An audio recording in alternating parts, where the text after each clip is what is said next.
تاریخ میں نا کچھ واقعات ایسے ہوتے ہیں جو صرف جنگوں یا سلطنتوں کے عروج و زوال کے بارے میں نہیں ہوتے۔ بلکہ نظریات کے بارے میں ہوتے ہیں۔ بالکل۔ اور 637 میں بیت المقدس میں کچھ ایسا ہی ہوا۔ ہم، آج ہم اسی کہانی کا گہرائی سے جائزہ لے رہے ہیں کہ کیسے ایک شہر کو تلوار سے نہیں بلکہ کردار سے فتح کیا گیا۔ جی ہمارے پاس جو ذرائع ہیں وہ اس واقعے کی ایک ایسی تصویر پیش کرتے ہیں جہاں طاقت کا مظاہرہ عاجزی سے کیا گیا اور فتح کا جشن انصاف کے قیام سے منایا گیا۔ بالکل۔ اور ہمارا مقصد صرف تاریخ دہرانا نہیں بلکہ یہ سمجھنا ہے کہ قیادت، طاقت اور انسانیت کے بارے میں یہ صدیوں پرانا واقعہ آج بھی اتنا اہم کیوں ہے۔ تو آئیے ذرا اس وقت کے منظر نامے پر نظر ڈالتے ہیں۔ 7ویں صدی دنیا کیسی تھی اس وقت؟ دیکھیں، دنیا نا دو بڑی سپر پاورز میں بٹی ہوئی تھیں۔ ایک طرف بازنطینی سلطنت یعنی ایسٹرن رومن امپائر، اور دوسری طرف فارسی ساسانی سلطنت۔ جی بالکل۔ اور یہ دونوں آپس میں صدیوں سے لڑ لڑ کر آپ کہہ سکتے ہیں تھک چکی تھیں۔ ان کے وسائل تقریباً ختم ہو چکے تھے۔ تو ایک طرف سے دنیا میں ایک پاور ویکیوم تھا، ایک خلا تھا، اور اسی خلا کو ایک نئی ابھرتی ہوئی طاقت نے پر کیا۔ اسلامی ریاست نے، جو جزیرہ نما عرب سے اٹھی تھی۔ لیکن یہ صرف ایک نئی فوجی طاقت تو نہیں تھی، ہے نا؟ نہیں، بالکل نہیں۔ اس کی بنیاد ایک نئے نظریے پر تھی۔ جہاں بازنطینی اور ساسانی سلطنتیں پرانے طبقاتی نظام پر قائم تھیں، وہیں حضرت عمر بن خطاب رضی اللہ تعالیٰ عنہ کی قیادت میں یہ نئی ریاست ایمان، نظم و ضبط اور سماجی انصاف کے تصور پر کھڑی تھی۔ یعنی یہ صرف علاقے فتح نہیں کر رہی تھی بلکہ ایک نیا نظریہ بھی دے رہی تھی۔ بالکل۔ اور اسی نظریے اور فوجی حکمت عملی کا سب سے بڑا امتحان شام کی سرزمین پر ہوا۔ جنگ یرموک، ایک ایسی جنگ جس نے خطے کا نقشہ ہمیشہ کے لیے بدل دیا۔ جنگ یرموک صرف ایک جنگ نہیں تھی، یہ اعصاب اور حکمت عملی کی جنگ تھی۔ 636 میں بازنطینی شہنشاہ ہرقل نے ایک بہت بڑی فوج جمع کی۔ بہت بڑی، کچھ ذرائع تو کہتے ہیں کہ مسلمانوں سے 5 یا 6 گنا زیادہ۔ جی، ان کا مقصد تھا کہ اس نئی ابھرتی ہوئی طاقت کو ہمیشہ کے لیے کچل دیا جائے۔ یعنی کاغذ پر تو یہ ایک یک طرفہ مقابلہ لگ رہا تھا۔ بازنطینی فوج کے پاس تجربہ بھی تھا، تعداد بھی، وسائل بھی، تو پھر ہوا کیا؟ یہاں حضرت خالد بن ولید رضی اللہ تعالیٰ عنہم کی فوجی ذہانت کام آئی۔ انہوں نے بازنطینی فوج کو کھلے میدان میں لڑنے کے بجائے یرموک کی وادی میں آنے پر مجبور کیا۔ اچھا۔ ایک ایسی جگہ جہاں ان کی بڑی تعداد ان کے لیے فائدہ مند ہونے کے بجائے ایک بوجھ بن گئی۔ انہوں نے ان کی سپلائی لائنز کاٹ دیں اور پھر ایک گرد و غبار کے طوفان کا فائدہ اٹھا کر ایسا اچانک حملہ کیا کہ بازنطینی فوج سنبھل ہی نہ سکی۔ تو یہ صرف بہادری کی نہیں بلکہ ایک اعلیٰ فوجی حکمت عملی کی فتح تھی۔ بالکل، اور اسی فتح نے شام کا دروازہ مسلمانوں کے لیے کھول دیا۔ تو بازنطینی سلطنت کی کمر ٹوٹ چکی تھی اور بیت المقدس اب آپ کہہ سکتے ہیں دسترس میں تھا۔ جی اسے مقدس شہر کو گھیرنا بالکل دوسری، یہ کوئی عام قلعہ نہیں تھا۔ بالکل نہیں، یہ شہر تینوں ابراہیمی مذاہب کے لیے ایک روحانی مرکز تھا۔ یہودیت، عیسائیت اور اسلام۔ جی، مسلمانوں کے لیے تو یہ قبلہ اول بھی تھا اور مسجد اقصیٰ بھی یہیں تھی۔ تو اس کا محاصرہ بہت احتیاط سے کیا گیا، جس کا مقصد شہر کو تباہ کرنا نہیں بلکہ اسے محفوظ کرنا تھا۔ اور کئی مہینوں کے محاصرے کے بعد جب شہر کے عیسائی رہنماؤں کو، خاص طور پر پیٹریارک سفرونیس کو، یقین ہو گیا کہ بیزنطینی سلطنت سے اب کوئی مدد نہیں آئے گی، تو انہوں نے ہتھیار ڈالنے کا فیصلہ کیا۔ مگر یہاں کہانی ایک ناقابل یقین موڑ لیتی ہے۔ انہوں نے ایک شرط رکھی۔ اور وہ شرط فوجی تاریخ میں شاید ہی کبھی سنی گئی ہو۔ انہوں نے کہا کہ ہم شہر کی چابیاں آپ کے کسی جنرل یا کمانڈر کے حوالے نہیں کریں گے۔ تو پھر کسے کریں گے؟ انہوں نے کہا ہم صرف اور صرف آپ کے خلیفہ حضرت عمر بن خطاب رضی اللہ تعالیٰ عنہ کو ہی شہر حوالے کریں گے، جو اس وقت سینکڑوں میل دور مدینہ میں تھے۔ 1 منٹ، تو شہر کے رہنما کہہ رہے ہیں کہ ہم آپ کی پوری فوج کے سامنے ہتھیار نہیں ڈالیں گے، ہم صرف آپ کے لیڈر سے بات کریں گے۔ یہ تو ایک بہت بڑا رسک تھا ان کی طرف سے۔ یہ رسک اس شہرت کی بنیاد پر لیا جا رہا تھا جو حضرت عمر رضی اللہ کے بارے میں ان تک پہنچی تھیں۔ ان کے انصاف، ان کی سادگی اور ان کے کردار کی کہانیاں دشمنوں کی صفوں میں بھی مشہور تھیں۔ مطلب وہ ایک ایسے شخص پر بھروسہ کرنے کو تیار تھے جس سے وہ کبھی ملے نہیں تھے، صرف اس کی نیک نامی کی بنیاد پر۔ جی، یہ خود اس بات کا ثبوت ہے کہ حضرت عمر کی سب سے بڑی طاقت ان کی فوج نہیں بلکہ ان کا کردار تھا۔ تو جب یہ پیغام مدینہ پہنچا، وہاں کوئی شاہی جشن نہیں منایا گیا؟ کوئی بڑا لشکر تیار نہیں ہوا؟ کچھ بھی نہیں۔ حضرت عمر کا سفر اس واقعے کا شاید سب سے طاقتور حصہ ہے۔ بتائیے اس کے بارے میں۔ انہوں نے سفر کے لیے صرف ایک اونٹ اور ایک غلام کو ساتھ لیا۔ صرف ایک اونٹ؟ جی، صرف ایک۔ کوئی شاہی قافلہ نہیں، کوئی جھنڈے نہیں، کوئی محافظ دستہ نہیں۔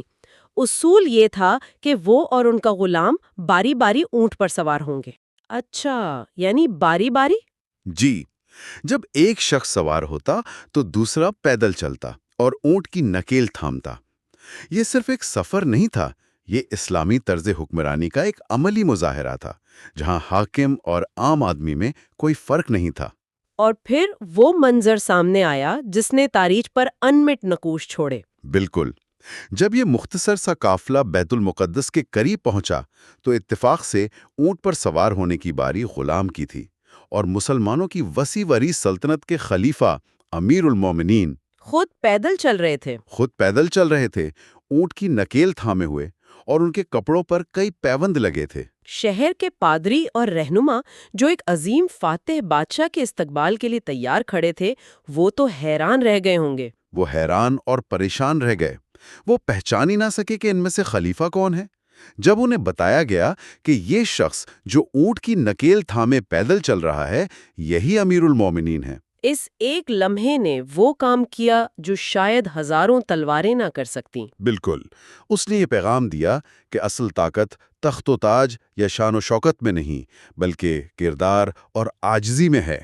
تو شہر کی چابیاں بغیر کسی خون خرابے کے ان کے حوالے کر دی گئیں، لیکن اصل کہانی تو یہاں سے شروع ہوتی ہے کہ ایک فاتح شہر کو حاصل کرنے کے بعد کیا کرتا ہے۔ یہیں پر تاریخ کا وہ مشہور معاہدہ تحریر کیا گیا جسے عہد نامہ عمری یا کووننٹ آف عمر کہتے ہیں۔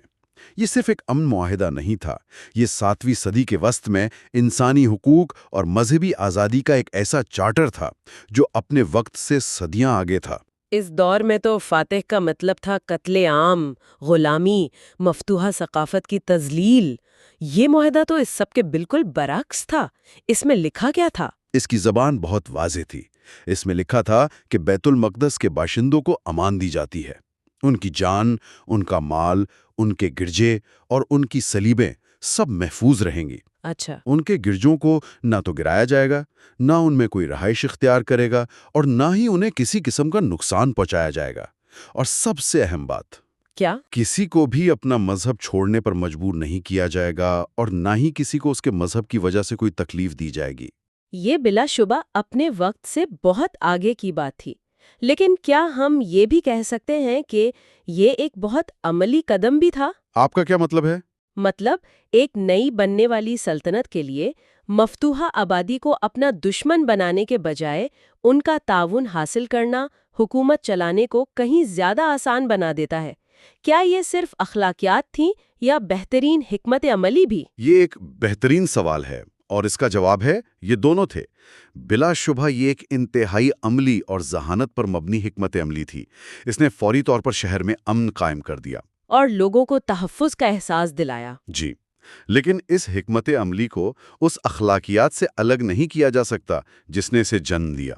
یہ فیصلہ کسی سیاسی مشیر کے کہنے پر نہیں کیا گیا، بلکہ یہ قرآن کی تعلیمات اور پیغمبر اسلام صلی اللہ علیہ وآلہ وسلم کے اسوہ پر مبنی تھا، جہاں غیر مسلم شہریوں کے حقوق کے تحفظ پر بہت زور دیا گیا ہے۔